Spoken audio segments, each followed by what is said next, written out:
¿Qué tal, amigos de El Relajo USA acá en YouTube? Qué bueno que nos acompaña. Recuerde suscribirse a nuestro canal. Aquí transmitimos el show en vivo. Aquí les tenemos contenido como este que estamos preparando. Estamos en Washington, D.C.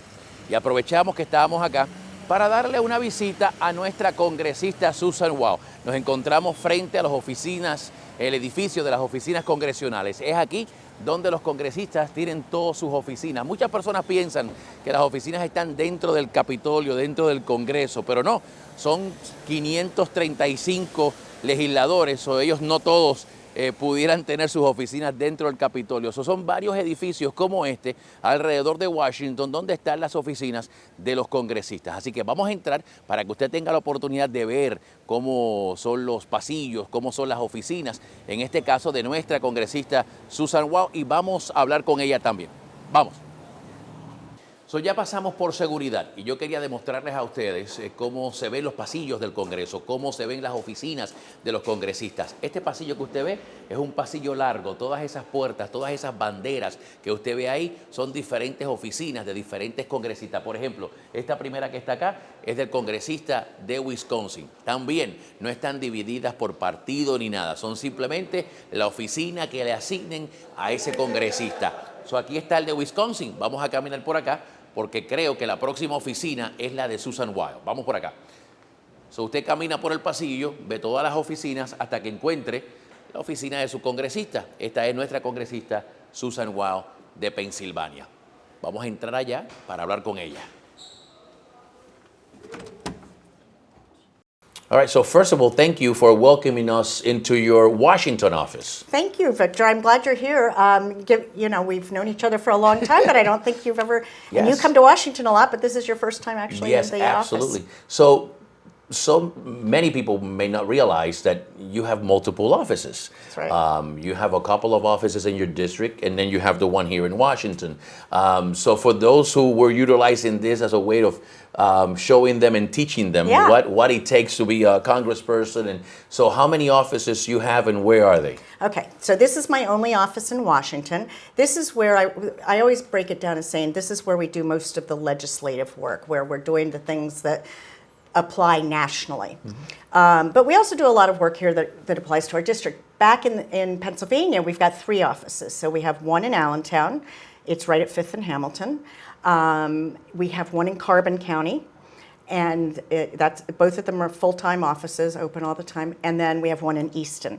And so the reason we have 3 offices is because it's a fairly big geographic area, and we want to make it accessible for people, whether they live in Carbon County, Northampton County, or Lehigh County. And the location in Lehigh County was specifically chosen so that people who live in downtown Allentown could walk to it, because transportation is such an issue. So what can people go do in those offices, right? They're there, they're open. What can I do? How can I benefit someone that lives in your district? So those are called my district offices. It doesn't mean District of Columbia, it means my congressional district in Pennsylvania. And so I have staff there who are called caseworkers, and they do a lot of things for constituents that have to do with federal agencies. So I'll give you an example. Somebody who's been trying to get an IRS refund and they're not making any progress with the IRS, or somebody who their Social Security check's gone missing, small businesses that need help with the SBA, that kind of thing.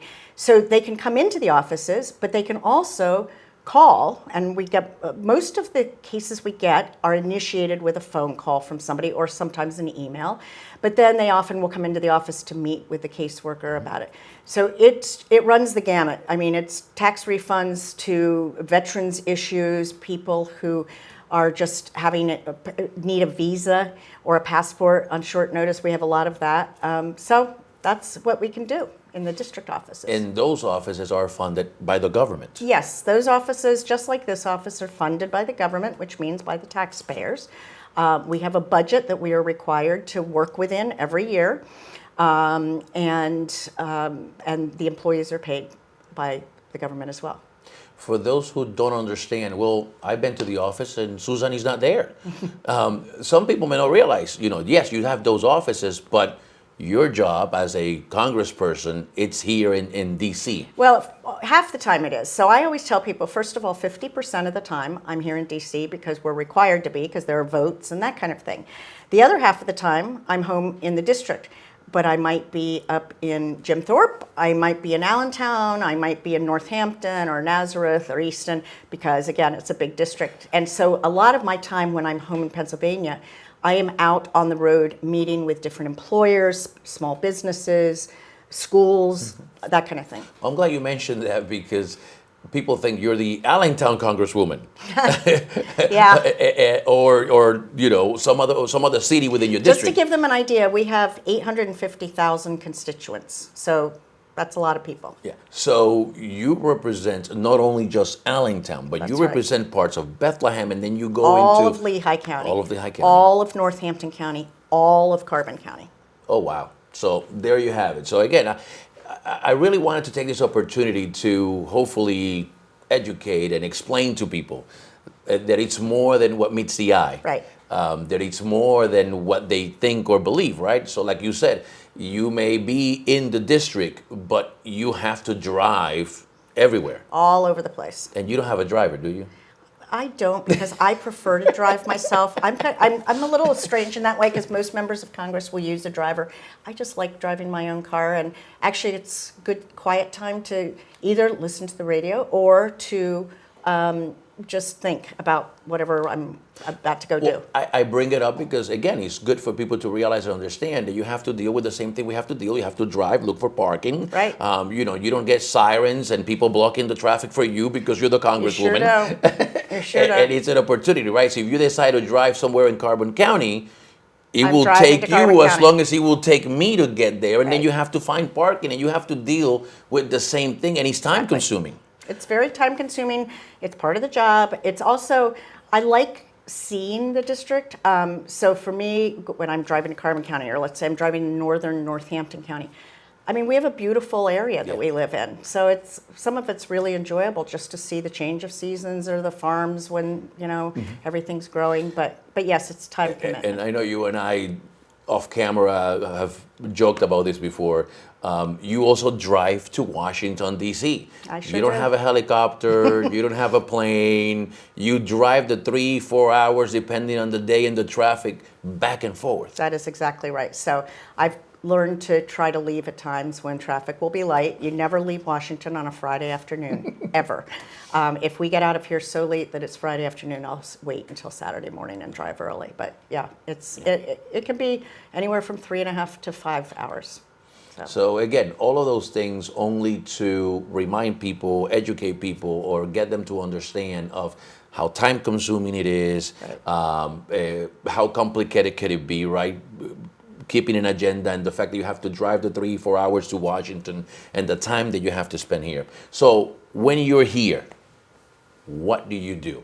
So here, a lot of my work is done in my committees. I'm on the Committee on Education and Workforce, which is very, very focused on issues that I think matter a lot in Allentown and throughout the Lehigh Valley.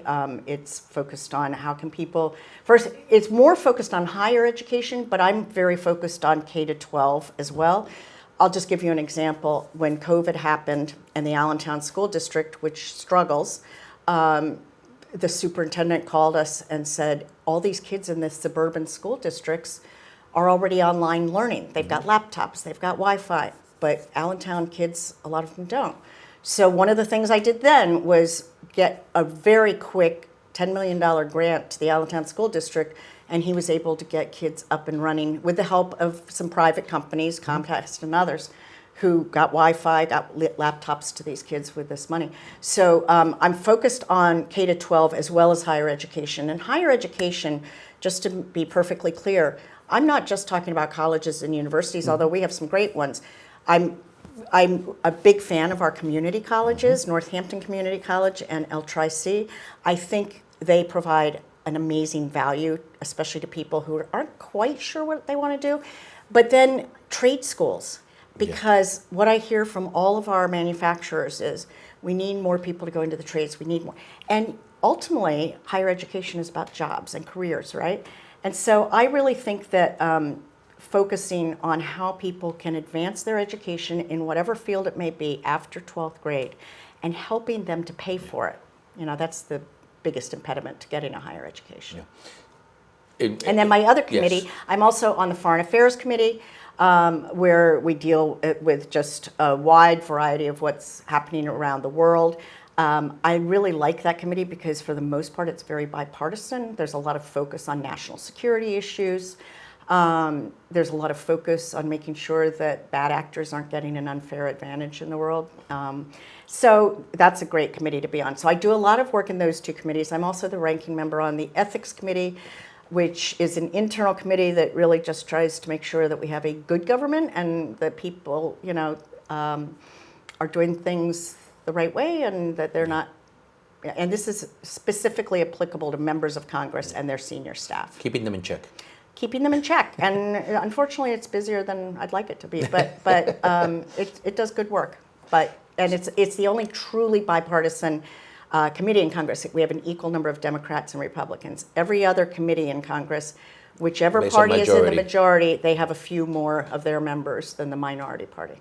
So you mentioned the Foreign Affairs Committee, and I'm glad you mentioned that because even though you represent the Lehigh Valley, right, even though you represent our area in Pennsylvania, it's more than that. You are involved in nationwide issues. You are involved in worldwide issues. So it's more than just what's happening in the Lehigh Valley. And so when I was kind of distinguishing between what I do here in Washington and what I do at home, the foreign affairs piece of it, most of it is happening here, but a lot of it is work that I do because, as you know, we have a number of ethnic minorities in our district. We have a lot of Syrians, we have a lot of Ukrainians, we have people from most of the Muslim countries, and Lebanese. And so sometimes I will actually be home and something will be brought to my attention, an issue that's happening over there. One of those. I just had a meeting this morning with two members of it's a Pakistan interest group. And we have a number of Pakistanis in our district. So Indians, also Indian Americans. So Syrians, yeah. And so a lot of that work on foreign affairs sort of emanates from the people at home. And it's kind of why I was really, really interested. But it's also, my interest in foreign affairs also has to do with our huge manufacturing sector. I am a big believer that diplomacy is good for business. And so it's also about that. Yeah. I want to back because you mentioned that you were able to help the Allentown School District and you quickly got $10 million. But I want to clarify that quickly getting $10 million, that doesn't happen often. It does not. And it's not as easy and simple as it is. It's not like you can pick up the phone and get 10 million. Thank you for clarifying that because I don't want people... During COVID, when we were really in critical times, money flowed much more quickly. But you are absolutely right. So one of the things that we do to get resources back to our district are what's called community project funding. And these are applications that can be put in by organizations or municipalities. And they used to be called earmarks, but it doesn't matter. Basically, it's funding that you get for your community. It doesn't have to benefit the entire Lehigh Valley, but it has to benefit a community. So I'll give you an example. In Carbon County, we've gotten resources for them to rebuild a wastewater treatment plant, roads and bridges that need to be repaired. Some of our civic social organizations, we've gotten some grants for. But that's an application process. We do it every year, and it actually happens. The process happens relatively quickly, and then it's like a full year before they actually see the money. So, but it's really valuable because it means that federal tax dollars, rather than just being dispersed by people in Washington, it's happening locally. I wanted to touch on that because a lot of people may think that you carry around some sort of an ATM card from the government. I wish I did, but I don't. And so there is a process. When any congressman brings money into their district, it's based on a process. It is a tedious process. It is a long process. You don't get to just drive to Washington, walk into the Capitol and say, hey, guess what? I need a check. Victor Martinez called me and they have a program and he needs $5 million. Exactly. It goes through a process and you don't have a say on it. Well, I have a say in the sense In that the I can sense of- push it. I yes. can advocate for it, but I don't have a But say you in how long depend on it takes. somebody else, and you depend on the Right, entirety. it's either a federal Yes. agency. So, for instance, the Department of Transportation was very, very involved in the grant that we got for the airport in Allentown, which had to expand its TSA terminal, and that was a huge grant. But it really required us to advocate with the Department of Transportation to get it. And that was money allocated for that specific office, and they were the one distributing the money. So now you have to go to them, Right, and justify or push them into understanding why is it important. They need to understand. So that's the big element. You need to make a showing of why it's important to your community, and the airport is a really good example, because what I hear from everybody is they love that airport, but it doesn't go enough places. Well, it turns out that the TSA told the airport a while ago, you can't add any more routes until you improve your TSA processing. If you recall, the old airport, you had to go downstairs and there was this like cattle chute to go through security, and now they've got a whole big TSA terminal, and that enables them to pick up more routes. And also, I mean, the airport's a big economic driver for the community, because a lot of cargo goes through the airport. We also got them funding for a new runway in their cargo area. So, you know, a lot of it is showing why it will benefit your congressional district. And that applies across the board. Everything, whether it's for greenlands and trails or a wastewater treatment plant or what, you still have to make this showing. I just want to clarify, because again, a lot of people think that you just get to come here, walk into the Capitol and say, hey, I need money because my community needs it. Yeah, I wish. Well, like I you, love there's that, but another 434 Right. Congress people and another 100 senators who are trying to, just like you, justify And why we're their all communities. advocating for our own communities. So there's a lot of And it's competition. the same pot. All the money comes from the same That's place. right. So again, just wanted to clarify and make clear to people that it's not as simple. Yeah. You know, if you think your program or Yeah. your cause is good, you got to go through the process. But I will say this, and I'm glad people are hearing this. I want them to, if they have things that are, you know, they work for an organization that's really important to the community, and they've got a specific funding need that they can't meet, they should reach out to my office, my district office. And because we will kind of figure out which bucket it goes into. Yeah. You know, the people in my office know which grants are coming up and what kinds of opportunities they are. But we need to hear from people, because we don't go out and pick who gets money. We have to hear from people who ask for it, and then we have to go through the and you application can provide process. the guidance to make sure that the That's right. paperwork is filed the correct way, Right. it is filled out Yep. the correct way, so they don't waste their time. And here Right. we are 3 months later to only find out, oh, you submitted the wrong paperwork, or... And that's a really good point. We also select the ones that we think have the greatest chance of success. Absolutely. Once in a while, somebody will come to us with an idea, and we will tell them quite candidly. I'll give you an example: animal shelters. No federal funding goes to animal shelters. Wow. We have great animal shelters in the Lehigh Valley, and we've been approached a number of times. But we tell them right off the bat, I'm sorry, but we can't get federal funding, and if we could, we'd be happy to put an application in, but it would be a waste of your time. Because if the federal government have already decided that they're not Right. going to provide funding for that, then Right. why go through the process? Yeah. All right. So again, I'm trying to use this as a learning experience. I'm trying to educate people. And then get the them other to- thing is, you're also sort of, it's not necessarily directly related to the work I do in Washington, but you're trying to advocate for your community in different ways. So I'll give you an example. I met with an Israeli company that was considering coming into our district to start a business, and I'm not going to even identify what kind. And they wanted to know, like, why here? Why would this be a good area to start? They had found it in Israel. They wanted. And so a lot of it is sometimes putting them in touch with people, maybe in the governor's office or Lehigh Valley Economic Development Corporation.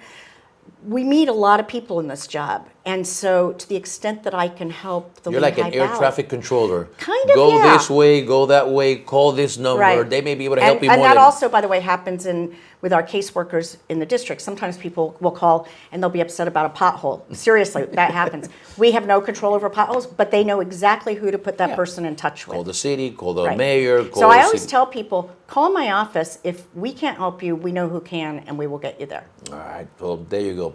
Recently, I was part of a press conference where the Lehigh Valley was one of the only 6 cities in the country, including Puerto Rico, that was able to get funding, $20 million. So let's talk a little bit about that, because that's a big deal for us to be able to get $20 million and what For those Allentown. $20 million bring to the city of Allentown. Right. So that was a recompete grant is what it's called. Doesn't really matter. And I'll tell you how that came about. This actually came about because one of my district office staffers reached out to the mayor of Allentown and said, there's this grant program, and I think Allentown would be a good fit for it. He tells the story, Mayor Turk tells the story. And she worked with him and his office to get it done. And lo and behold, we ultimately, in Allentown, were one of 6, as you said, to get these recompete grants. So this $20 million is going to be used to help people to get jobs. But it's not just any job, and it's all different kinds of ways. It's helping them with transportation issues. It's bringing more educators and educational facilities downtown, where people in downtown Allentown can walk to them. And it's about making sure that the resources are there so that people, the only area of the Lehigh Valley that has a serious unemployment problem still is downtown Allentown. And so that's why it was so ideally suited for this, because it's also about bringing in translation of people. We have a large Spanish-speaking community, and by the way, on that point, one of the things I pledged when I ran was that I would have a Spanish speaker in my office at all times. Well, I'm proud to say I have 2 fluent Spanish speakers, and they're caseworkers, and if somebody calls in and only speaks Spanish, they get directed right away. And through the house, we also have other translation services, Arabic and so forth.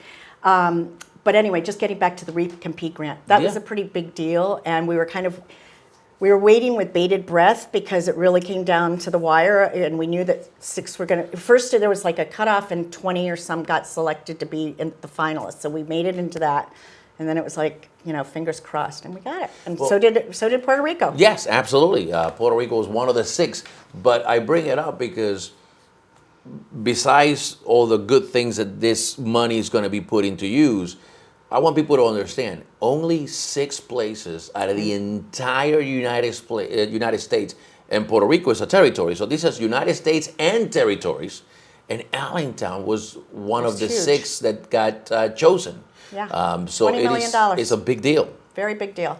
And I think it will be a game changer. I think that the mayor's got some really good ideas.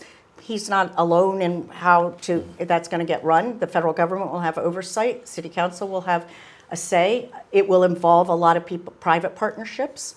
I know there's some efforts to bring some more educational facilities downtown, and so I'm really excited about it. Good. But that was a big deal. We were all kind of waiting with bated breath. While we're on big deals, what other big deals we can name? What other big deals we can bring up so people can see the work that is getting done? Other good things that have happened to the Lehigh Valley that have come from here, from Washington, from the work that you do here. So some of the things that have happened that are good for the Lehigh Valley have been good for people across the country. One is bringing down prescription drug prices. Yes. We're still working on that. I don't want anybody to think that job is done.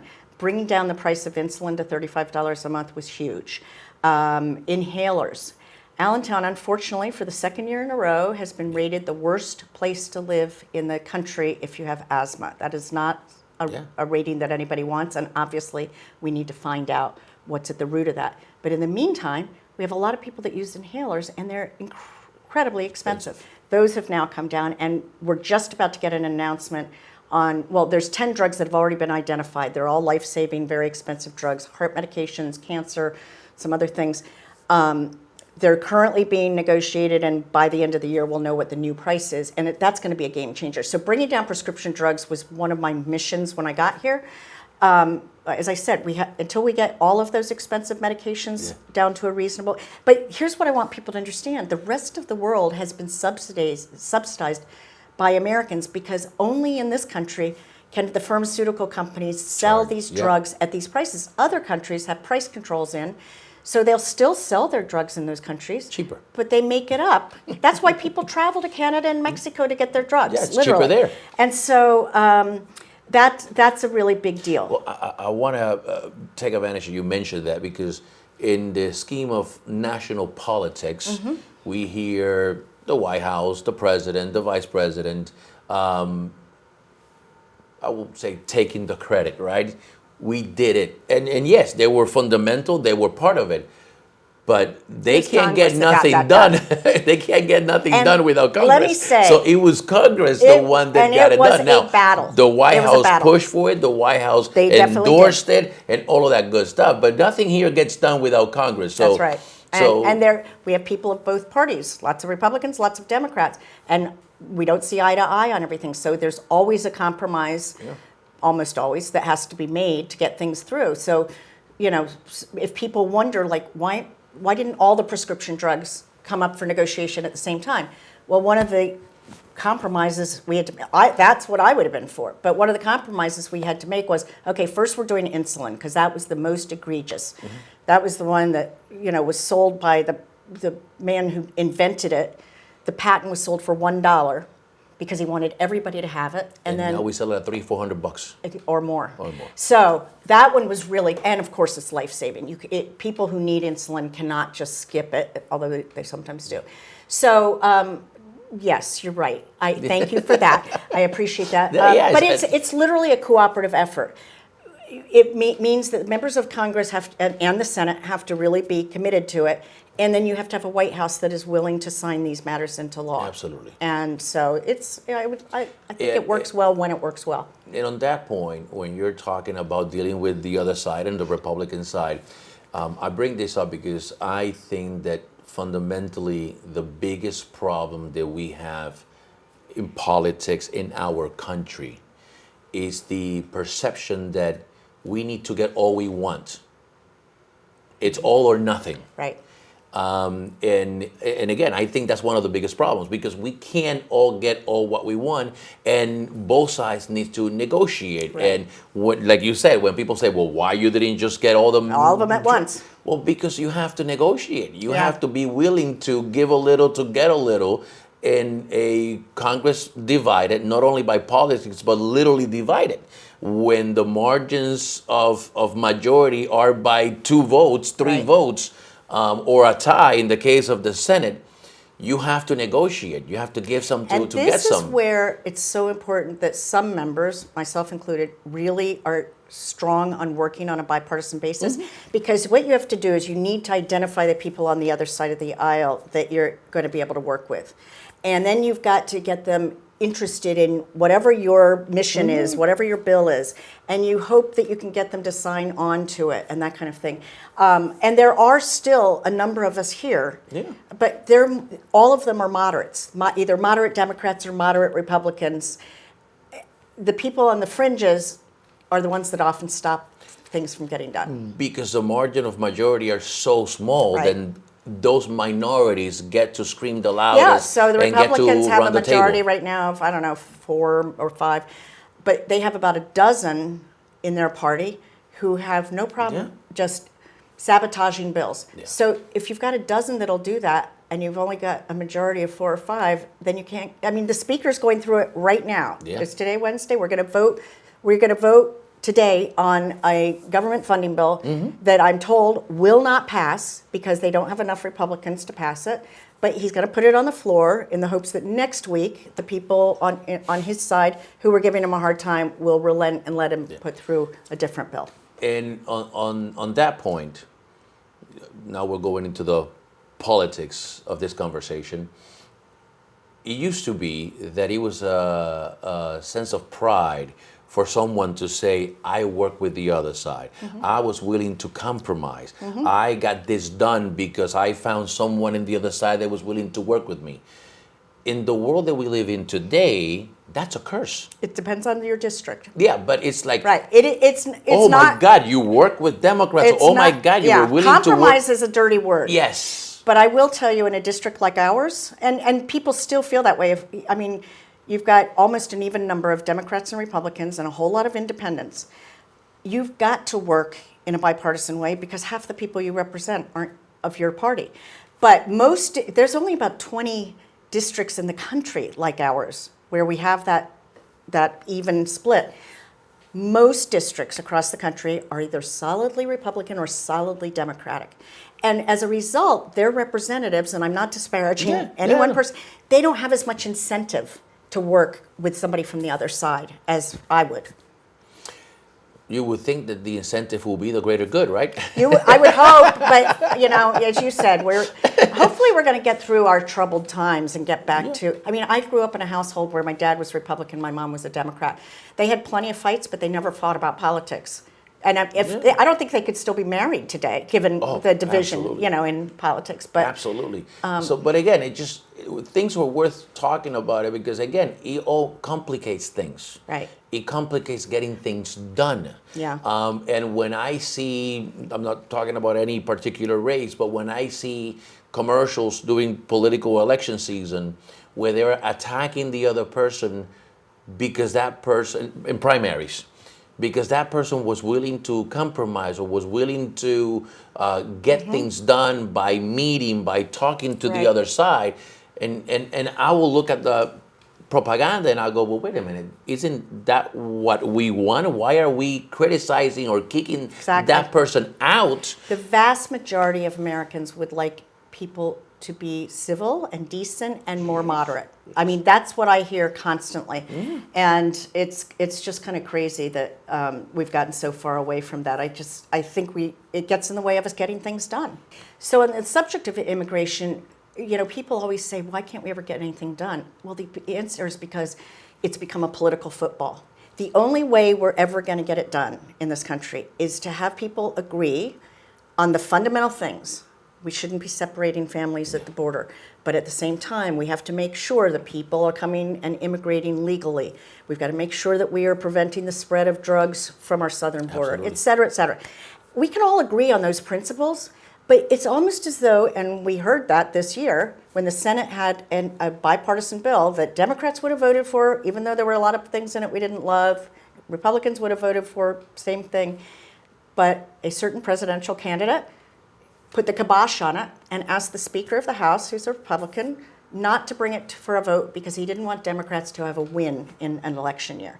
And so that's, to me, is saddening. Yeah. Because we've got people at the southern border who need it. We've got people who, the vast majority of people who want to come across the southern border just want a better life. And for security, we in this country want it as well. And we've got employers who say, can't we do something about it? Because I'd love to have some of those people come work for me. We need to improve work visas, have more of them so people can come and work legally and have status even though they won't be citizens. So that's a huge one where we really need to work on a bipartisan basis. And I will make a note on that we've been dealing with this same issue now for 30 years.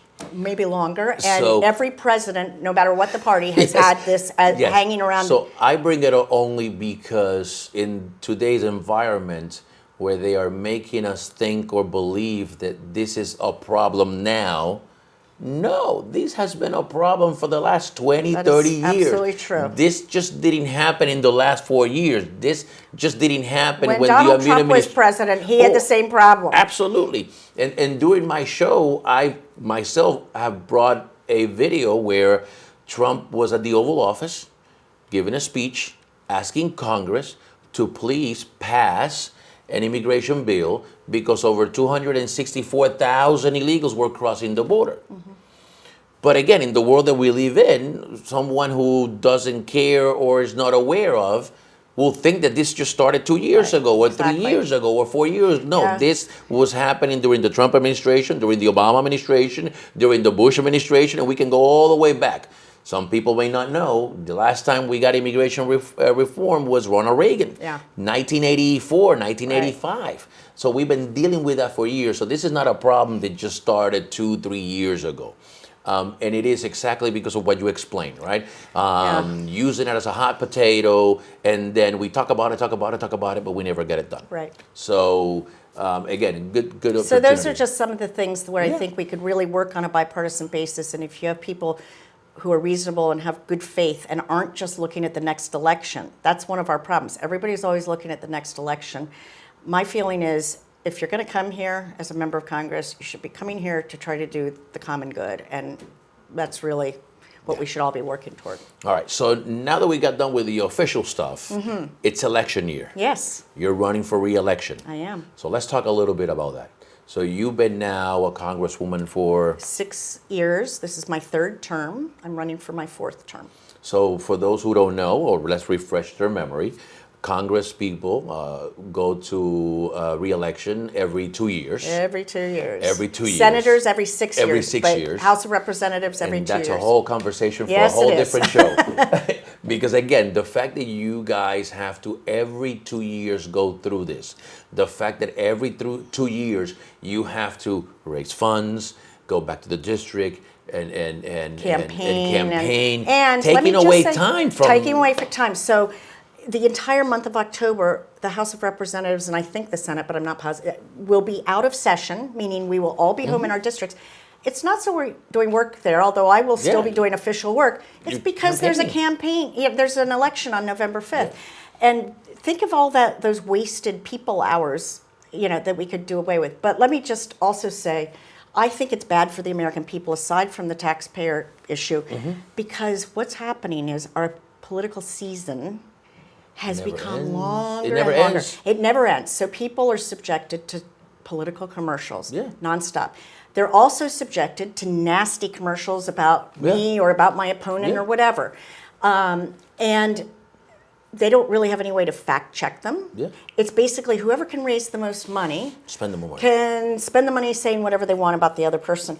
And so I think it's really bad for us civically. It makes us more divided as people. I'll give a short personal experience and example of someone that I know that became an elected official, and she has to run every 2 years just like you do. And she's like, this is crazy. It takes me, brand new, right? I just got elected. It takes me a year just to learn. She was joking. She's like, it took me a year to find out where the bathroom was. Oh, it's... Right? Yeah. And so I wasted my first year learning, getting accustomed, understanding, finding the bathroom. Oh, hold on. I have to run again. Right. So now I have to spend my second year where I haven't even learned yet everything from the first year running again. For sure. I would say that whole first term, first 2 years, most new members are learning the ropes, and they're also working on building their relationships. I mentioned before that I have colleagues across the aisle that I can work with, but that takes time. It's like any relationship. You've got to invest time. You can't just walk up to somebody and say, hi, I'm Susan Wild, and I'd like to work. They need to know who you are and what you stand for. So there's all of that goes into really getting things done that people don't understand. They just think we're, I don't know. So now you're going for your... Fourth term. November 5th is election day. I've got an opponent. I feel pretty good about the work that I've done for the district. I think that what will probably help me win is that a lot of people have been affected by good things that we've gotten done.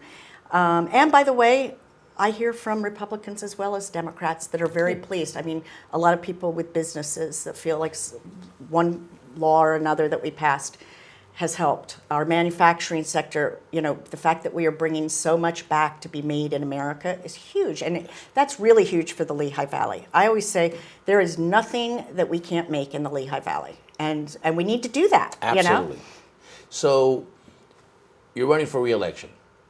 You talked to us about how difficult could it be, how much time consuming it is. Why do you want to do it again? Oh, I get asked that question a lot, especially when they see things that happen like January 6, 2021 and things like that. People are often like, why do you even want the job? And my answer is, it is the most rewarding job I have ever had. I was a lawyer for many years, and I loved working for my clients, but I would be working for 1 or 2 clients at a time.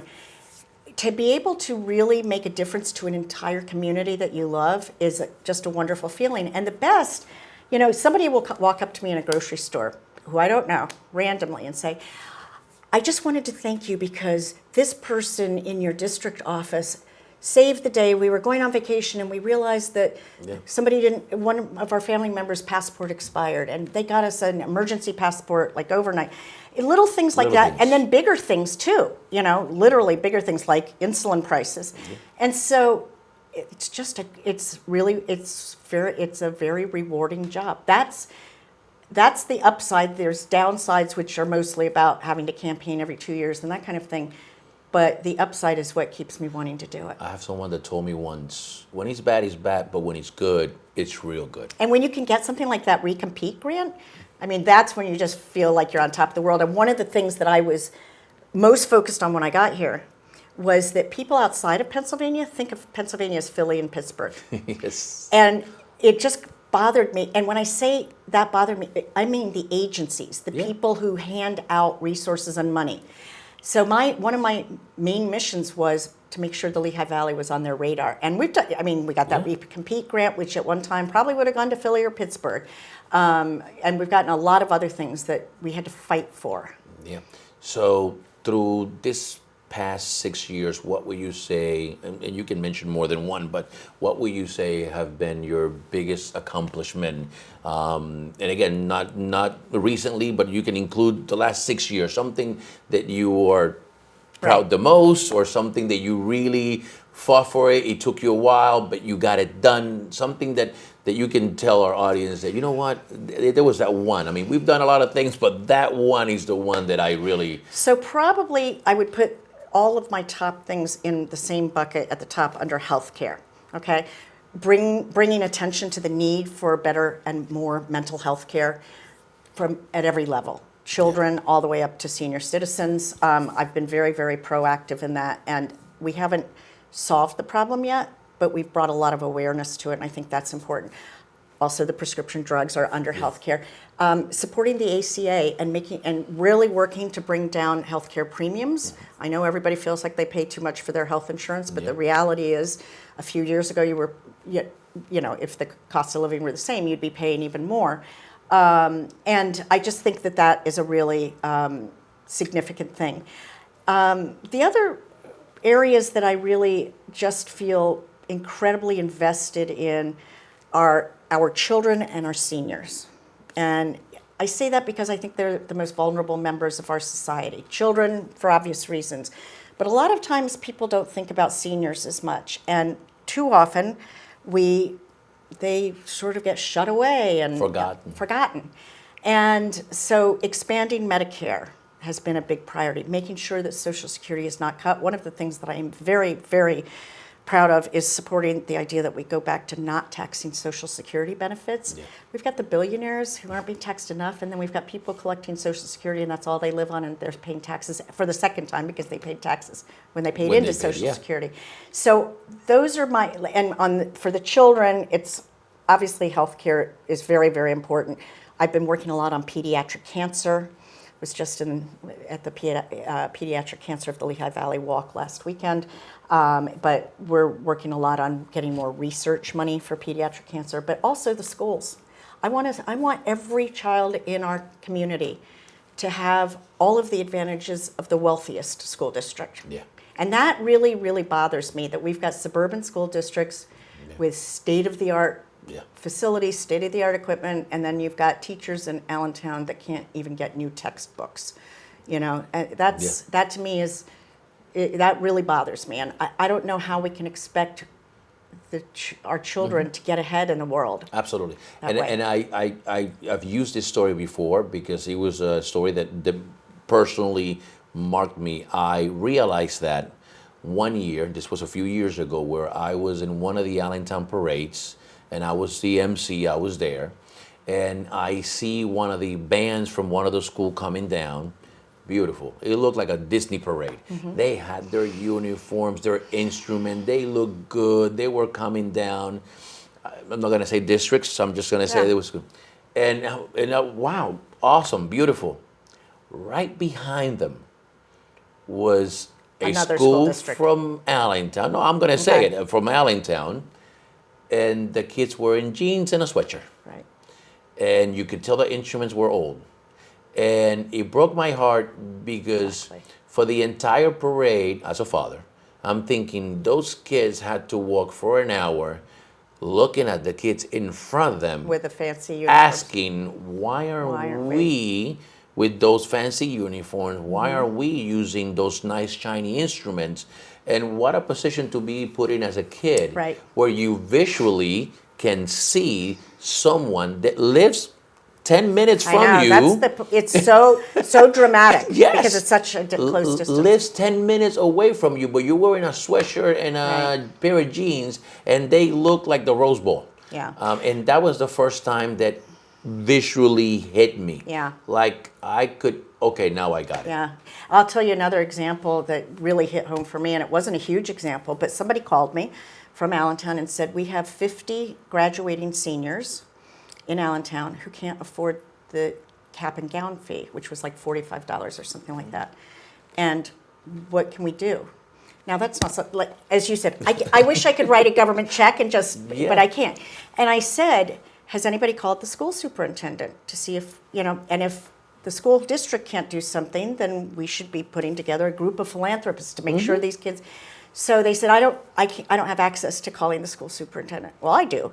I picked up the phone and I called her, and it was taken care of like that day. And they're little things, but they're big things. To those graduating seniors, being able to wear a cap and gown is a big deal, and to their families watching and it can transform somebody's life. For sure. Emotionally, mentally, dignity, and all those things.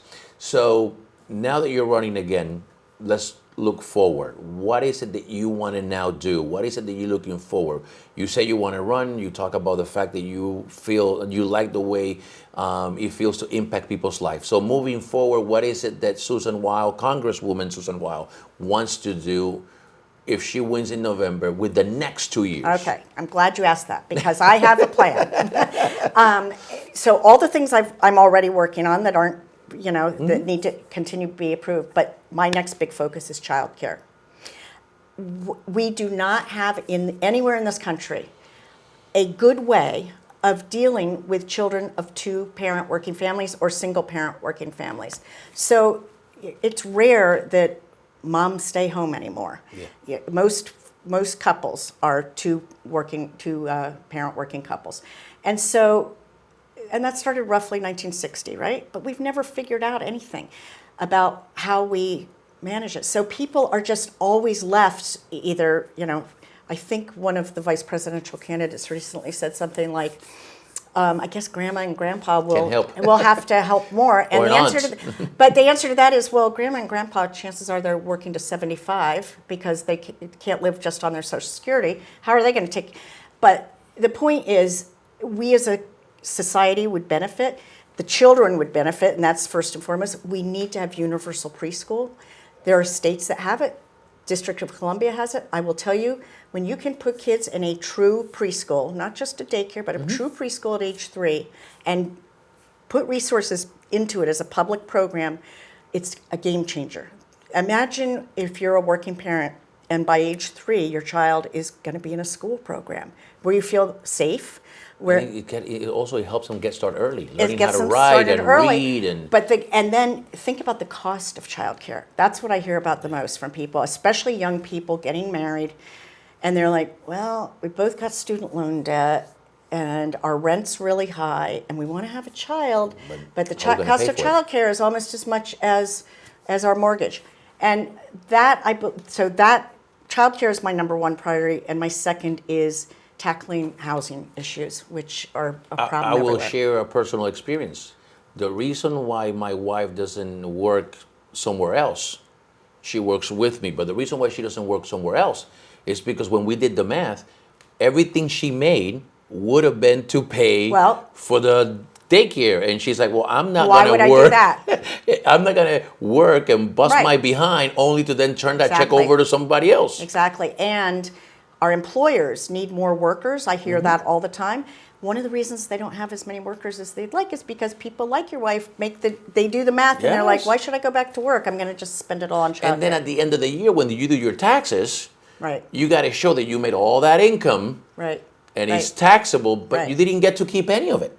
So it put you in a different tax bracket, but yet you didn't get to keep any of it.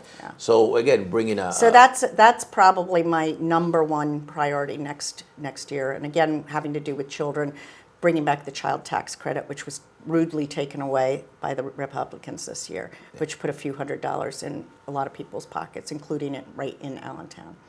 So this is the last one. We're in election season. A lot of things are said. A lot of commercials get put together. what would you say has been the biggest, I would say the biggest lie or the biggest misinformation or the most deceiving or the one that really bothered you when you heard about it? If there's one, there Well, may be maybe there's multiple, one- there is one in multiples, particular. but which one is the one that you said, wow, really that is not true or is completely false? And or? it's an immigration hit. So super PACs, dark money on the GOP side is just running around the clock commercials about me not being in favor of the Republicans' border bill. Okay, they're talking about the House bill. As I said, I was very much in favor of the Senate one. The reason I didn't vote for the House one is because there were all kinds of terrible things in it that would have included separating families at the border.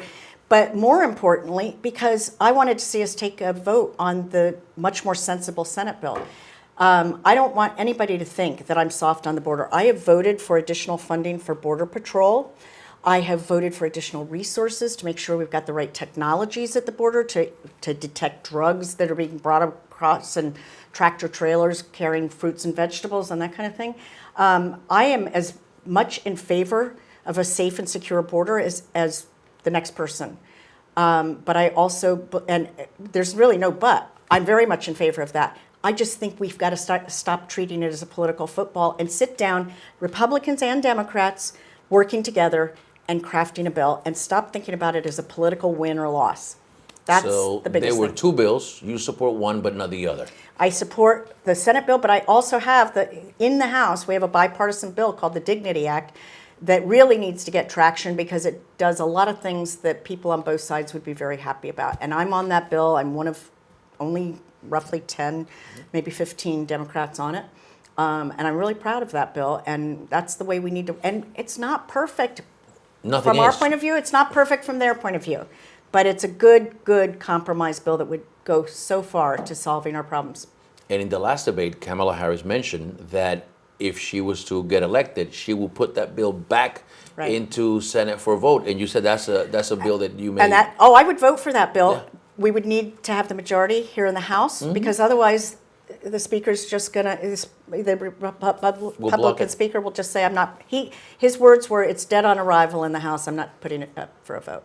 All right. Well, thank you for your time. Thank you Thanks for opening asking. your office and your Thank staff. you. And thank you for having, and we'll see you back in the Yes, Lehigh you Valley. will, sooner than later. And feel free to just look around, take pictures of whatever you want in the office. This office belongs to my constituents. There you go. And I'm one of them. Yes, he's one of them. Thanks, Victor. All right. You have a vote. Okay, I'm off to vote.